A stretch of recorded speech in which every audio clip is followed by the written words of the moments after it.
Bismillahirrahmanirrahim. Assalamualaikum warahmatullahi wabarakatuh.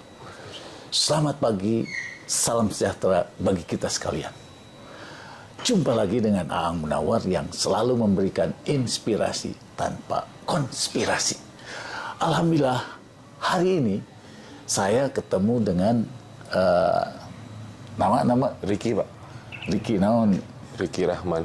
Nah, Pak Ricky Rahman ini adalah manajer di Gunung Mas PTPN 8.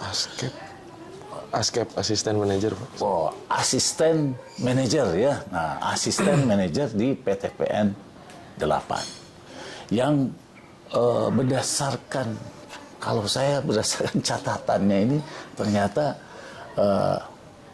Pak Ricky ini mulai tahun berapa di Gunung Mas? Saya masuk Gunung Mas itu Januari 2021, Pak.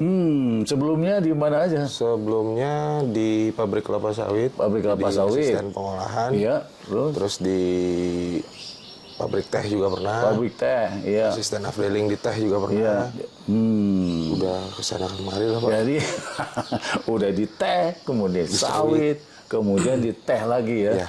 Nah, bagaimana Pak Ricky ini? Saya melihat ini ada peningkatan protes nih antara sebelumnya tahun 2020 ke 2021. Gimana Pak Ricky?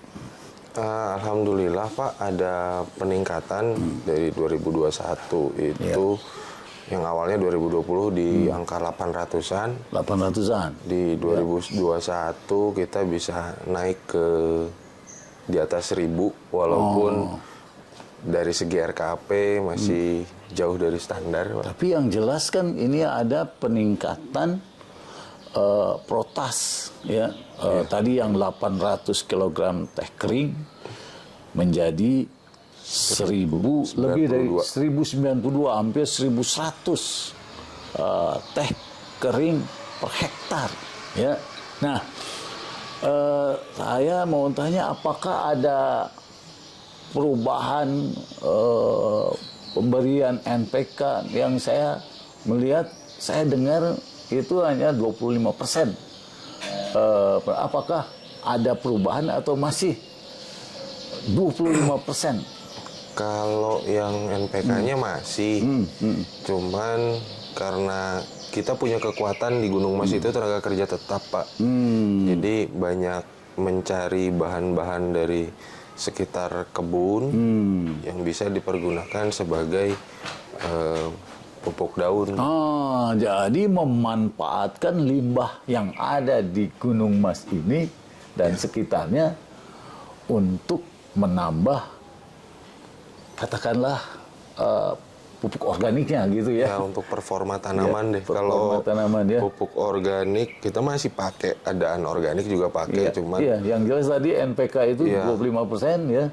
Dan tidak berubah ya dari tahun sebelumnya sampai tahun ini, tetapi ini ada peningkatan 30%. Kemudian bagaimana taksasi untuk 2022 ini, Pak Ricky? kalau 2022 insya Allah 1.100 kg kering per hektar, Pak. Oh, jadi ada ada lagi peningkatan. Ada lagi peningkatan ya. Yang jelas masih terus bisa naik. meningkat ya, masih bisa naik terus ya. meningkat. Nah, jadi kalau saya melihat ini perbaikan yang sangat bagus karena tidak menaikkan tambahan-tambahan biaya, tapi protesnya meningkat. Nah ini yang ya tadi karena memanfaatkan limbah-limbah yang ada sehingga performa tanamannya, kalau dari sisi kesehatan tanamannya bagaimana Pak Ricky ini dengan penambahan perlakuan ini? Beberapa orang sih bilangnya untuk visual daun di Gunung Mas lebih lebih segar, lebih rangu juga dari segi formula pucuknya lebih rangu. Nah itu sebenarnya kemarin itu waktu saya di sawit pindah ke Gunung Mas nggak sengaja bawa limbah anaerob, Pak. Itu jadi campuran juga. Jadi campuran untuk ya. di apa pupuk ramuan Maduranya lah gitu. Jadi, Ramuan Madura. artinya juga memanfaatkan limbah dari pabrik kelapa sawit ya, yang ada di grupnya PTPN 8 itu sendiri ya. Iya, Jadi Pak. artinya memang benar-benar memanfaatkan limbah dan ini sangat bagus. Berapa hektar Pak Riki ini teh dari tahun ke tahun yang dikelola di Gunung Mas ini? Kalau Gunung Mas tanaman menghasilkannya itu kurang lebih di 273,5 hektar 273. dan cenderung cenderung turun karena memang untuk di Gunung Mas atau dataran sedang rendah di PTPN 8 segmennya udah beda Pak, kita nggak ke komoditi lagi tapi ke arah kerjasama, baik itu kerjasama komoditinya atau kerjasama lahannya. Jadi cenderungnya sih berkurang ya. Berkurang. Ya. Jadi kalau saya melihat bahwa dengan terus ditingkatkannya performa dari tanamannya itu sendiri yang ada, ya, ini akan menambah katakanlah di situ aset manajemennya yang akan ditingkatkan gitu ya. Jadi pabrik yang ada, tanaman yang ada ini bisa menambah suasana yang lebih bagus lagi, terutama dalam hal ke sana ke arah wisata ya. Nah, saya pikir ini sangat bagus nih. Artinya dalam rangka